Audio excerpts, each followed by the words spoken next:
koa zany zaho dafa hoe mianatry da mivavaky da na ohatra ka fotoa sy fianara da mipetraka an-tragno avao zany fa amizao zany zaho da mifaminidirako GRC da mba hoe mba manao raha ty zany mba mahafantatry raha maro mifaminidirako anaty ohatra hoe mahafantatry mikasikasiky hoe tontolo iainana ny mombamomba ny tanora na rey filazana tamin'ny radio Jospa mba te hafantatry bebe kokoa mahakasiky ny tanora zany sy ny fomba fifandraisana nofa izaho zany be nofa vita ny fianarako da mieritreritry hiasa amin'ny radio anao animateur amin'ny radio.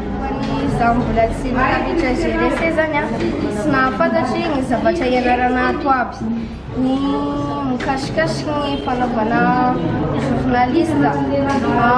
za zany talohan'ny zaho mbola tsy ny GRC sy tia mikarokaroky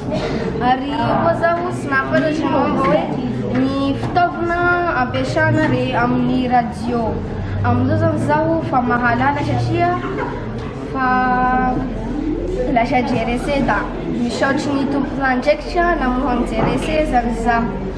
ary tiako zany mba ho tohizana avao zany ny formation tahaka an'izao zany mba hahalalana tanora bebe koa ny zavatra atao rehefa manao journaliste na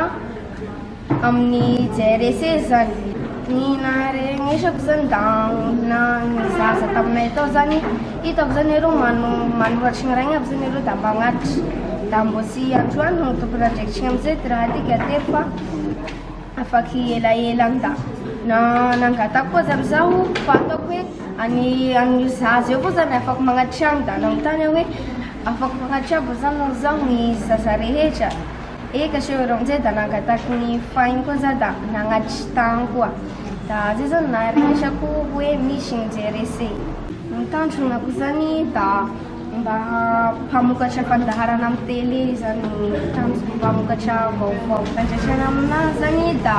ny zavatra nianarako tatika io aby zany mba hataoko zany nofa zaho avy agny ary haintagno koa zany ny tanora namako hoe midira GRC nareo mba hahalalana ero bebe koa momba ny tanora da mba ho lasa tanteraky ny fanirian'ireo de koa zany ero sy ho journaliste na mpamoaka fandaharana zareo nofa be da mba mahalala ny fomba atao amin'ny GRC na journaliste ao.